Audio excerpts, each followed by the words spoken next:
Hello दोस्तों, world war second के उलझे हुए परिणाम के साथ एक दौर जो ग्लोबल संघर्ष का अंत लाया, यानी कि वर्ल्ड वॉर सेकेंड का अंत हुआ। वहीं दूसरी ओर एक ऐसा अनलकी सफर का शुभारंभ भी हुआ जो दुनिया भर के लिए एक ऐसी मुसीबत बनने वाली थी, एक ऐसी वॉर जिसका परिणाम आज भी दुनिया को भुगतना पड़ रहा है। यहाँ पर ऐसे सवाल थे जो इतिहास की दिशा को निर्धारित करने वाले थे। कैसे जीत हासिल करने वाले एलाइड शक्तियों ने पोस्ट वार मंच का निर्माण किया, और सबसे अद्भुत बात, कैसे अलग अलग देशों ने विश्व में खुद को सुपर पावर बनाने के लिए ऐसे कदम उठाए जिससे कोल्ड वॉर का आरंभ हुआ। अब क्या थी ये कोल्ड वॉर की कहानी, कैसे ये हम सभी को अफेक्ट करती है, ये आपको कुछ ही मिनटों में पता चल जाएगा। दोस्तों, दुनिया भर में छाया हुआ महासंग्राम वर्ल्ड वॉर 2 एक अत्यंत महत्वपूर्ण घटना थी जो 1939 से लेकर 1945 तक का टाइम पीरियड था। इस युद्ध ने अधिकांश देशों को अपने घेरे में ले लिया और उसने दुनिया के इतिहास को हमेशा के लिए बदल दिया। यह युद्ध दो बड़े दलों एक्सिस और एलाइज के बीच हुआ। एक्सिस पावर्स जिसमें जर्मनी, इटली और जापान थे, इनकी हार हुई, और एलाइज पावर जिसमें United states, Soviet union, United kingdom और दूसरे देश शामिल थे, इनकी जीत हुई। इस वार की शुरुआत 1939 में एडोल्फ हिटलर के नेतृत्व में नाजी जर्मनी ने पोलैंड पर हमला करने से हुई। इसके बाद जर्मनी ने तेजी से यूरोप के कुछ हिस्सों पर कब्जा जमा लिया। हिटलर की एग्रेसिव एक्सपेंशनिस्ट पॉलिसी ने यूरोपियन देशों को एक यूनिफाइड स्थिति में ला दिया था।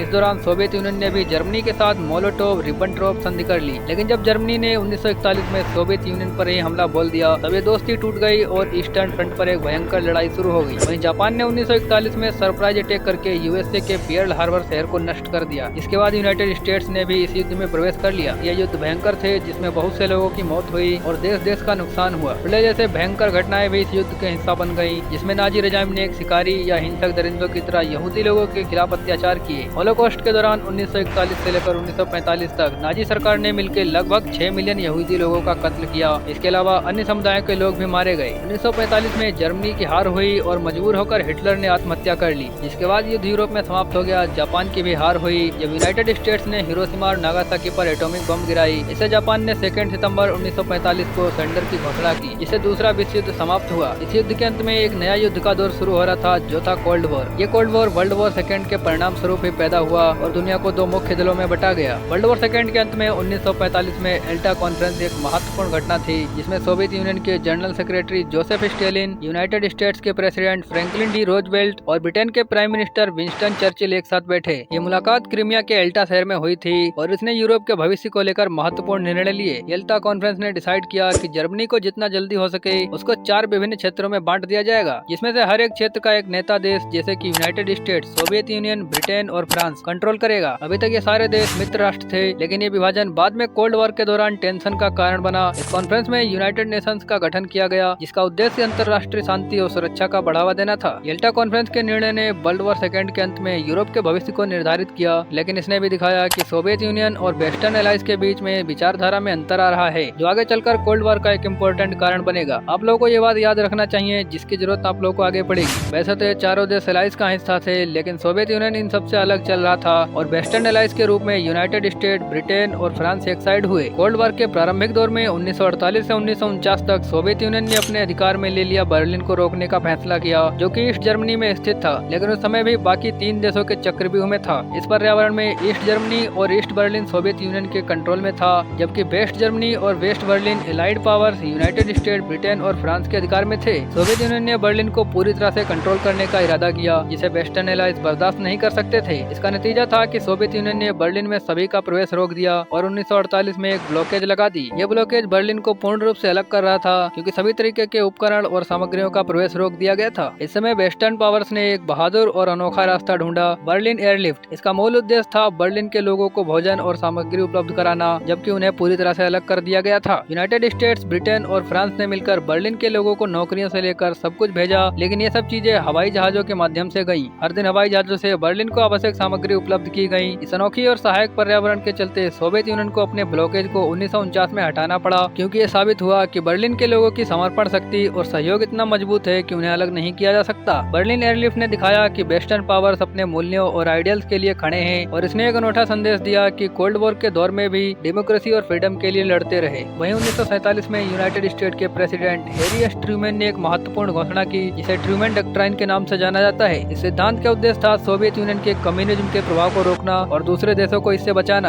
आपको बता दें कि कम्युनिज्म में सरकार सामान्य तौर पर अधिकार में होती है और व्यक्ति की स्वतंत्रता में कुछ सीमा होती है, जबकि डेमोक्रेसी में व्यक्ति की राय के आदान प्रदान होता है और सरकार जनता के आधार पर बनती है। जिसमें ट्रूमैन ने स्पष्ट रूप से कहा कि कम्युनिज्म को रोकने के लिए फाइनेंशियली और मिलिट्री मदद दी जाएगी उन देशों को जो इसके खतरे में हैं। इसके अलावा ट्रीमैन डॉक्ट्राइन के अकॉर्डिंग यूनाइटेड स्टेट डेमोक्रेसी और फ्रीडम के प्रति समर्पित है, जिसके बाद 1948 में यूनाइटेड स्टेट ने यूरोप को आर्थिक मदद करने के लिए एक महत्वपूर्ण योजना शुरू की, जिसे मार्शल प्लान के नाम से जाना जाता है। इस योजना का मूल उद्देश्य था वर्ल्ड वॉर सेकेंड के प्रभावों से पीड़ित यूरोपियन देशों को आर्थिक सुधार करना और उन्हें कम्युनिज्म के प्रभाव से बचाना। इस योजना के तहत यूनाइटेड स्टेट ने 1948 से 1949 तक लगभग 13 बिलियन डॉलर की आर्थिक सहयोग दिया, जो उस समय के मूल्यों में बहुत ही ज्यादा था। ये योजना यूरोप के देशों के लिए एक नया आरंभ देने का प्रयास थी। इसके माध्यम से आर्थिक सुधार के लिए उपकरण, मशीनरी, बिजली और अन्य आवश्यक सामग्री उपलब्ध की गई। साथ ही ये योजना देशों के एक दूसरे के साथ मेलजोल और सहयोग में भी बढ़ावा देने का लक्ष्य रखती थी। इसने सोवियत यूनियन के इन्फ्लुएंस के खिलाफ एक मजबूत प्रतिबद्धक बनाया। मार्शल प्लान ने नॉट ओनली यूरोप के आर्थिक स्थिति को सुधारने में मदद की, बल्कि इसने भी दिखाया कि यूनाइटेड स्टेट्स डेमोक्रेसी और विकास को बढ़ावा देने के लिए समर्पित है। इसका एक अनुवाद यह था कि आर्थिक सहयोग से एक देश को मजबूती मिलती है, जो कि कम्युनिज्म के प्रभाव से बचने में भी मदद करता है। वह 1955 में North Atlantic Treaty Organization NATO का गठन हुआ, जो एक महासंग्रहित मिलिट्री अलायंस है, जिसमें नॉर्थ अमेरिका, यूरोप और कुछ और भी देश शामिल हैं। इसका मुख्य उद्देश्य सोवियत यूनियन के कम्युनिज्म के खिलाफ एक यूनिफाइड प्रतिबद्धक बनाने का और मेंबर कंट्री को एक दूसरे का सहयोग का आदेश देना था।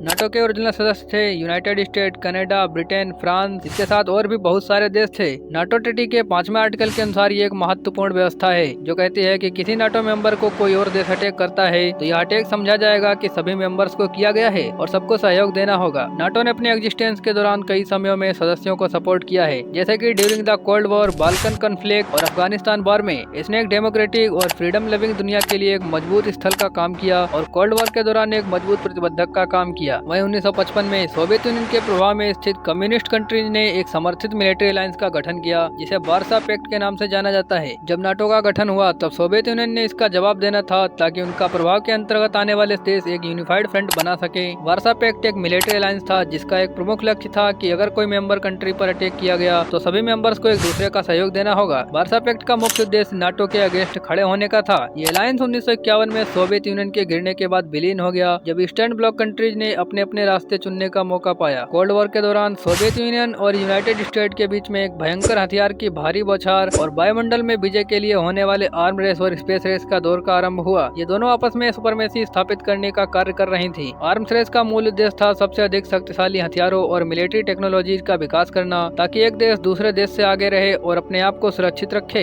इसका असर दिखाने में ICBMs, intercontinental ballistic missiles, hydrogen bombs और न्यूक्लियर वेपन्स का विकास हुआ। दोनों देश लगातार नए नए शक्तिशाली हथियार बनाते गए, जिससे दुनिया को एक भयंकर महासंकट का सामना करना पड़ा। और स्पेस रेस का आरंभ 1957 में सोवियत यूनियन के द्वारा किया गया, जब वो पहला देश बने जो आर्टिफिशियल सैटेलाइट स्पुतनिक 1 को अंतरिक्ष में भेजा। इसके बाद दोनों देश अंतरिक्ष में प्रगतिशील होने के लिए काम करने लगे। यूरी गागरिन 1961 में पहले व्यक्ति बने जो सोवियत यूनियन की तरफ से अंतरिक्ष में गए, जबकि यूनाइटेड स्टेट ने 1969 में मून पर पहुंचने का इतिहास रचाया, जब नील आर्मस्ट्रांग ने वहां पर कदम रखा। इसमें दोनों देश ने अपने स्पेस एजेंसी नासा और सोवियत स्पेस प्रोग्राम को बढ़ावा दिया, जिसे आज भी वायुमंडल में प्रगतिशील होने का दौर जारी है। ये आर्म रेस और स्पेस रेस दुनिया के एक नए लेवल पर ले गए और इनके प्रभाव आज भी हमारे समाज पर दिखाई देते हैं, जैसे कि अंतिम हथियार बनाने की रेस और अंतरिक्ष में प्रगतिशील होने का मुकाबला। कोल्ड वॉर का एक अत्यंत गंभीर और संकटकर एपिसोड था क्यूबन मिसाइल क्राइसिस, जो 1962 में घटित हुआ। इसमें सोवियत यूनियन ने अपने न्यूक्लियर मिसाइल को क्यूबा में स्थापित करने का निर्णय लिया था, जो यूनाइटेड स्टेट के लिए सीधा खतरा उत्पन्न करता था।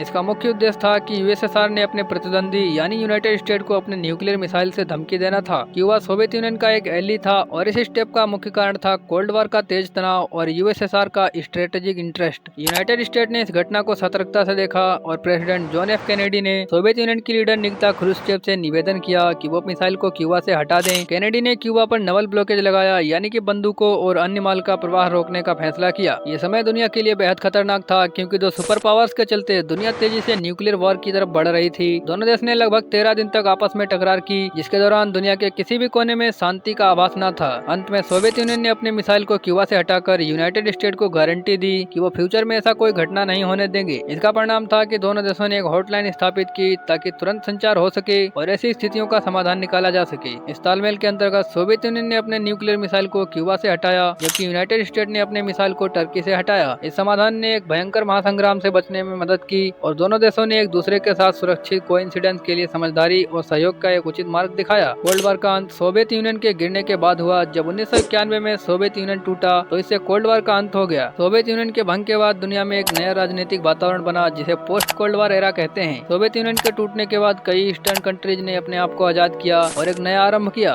जर्मनी फिर से एक हो गया और ईस्टर्न यूरोप के कुछ देश डेमोक्रेटिक गवर्नमेंट्स बने। इसके अलावा दुनिया में आधुनिक ग्लोबल इकोनॉमी का विकास हुआ, जिससे देश देश व्यापार, व्यावसायिक सहयोग और अंतर्राष्ट्रीय संगठनों का विकास हुआ। कोल्ड वॉर के समय का मुख्य प्रतिबंधक बने रहे जैसे कि नाटो और वार्सो पैक्ट विलीन हो गए, लेकिन कुछ रीजनल कॉन्फ्लिक्ट और टेंशन आज भी जारी है। इस प्रकार कोल्ड वॉर का अंत सोवियत यूनियन के गिरने के साथ हुआ और इसने दुनिया को एक नया राजनीतिक वातावरण दिया, जिसमें एक नया समझदारी और सहयोग का दौर शुरू हुआ। दोस्तों, ऐसी घटनाएं इतिहास में हो चुकी हैं जिनकी जानकारी हर किसी को होना चाहिए, इसलिए इस वीडियो को अपने दोस्तों में शेयर जरूर करें और इस चैनल को भी सब्सक्राइब जरूर कर लें।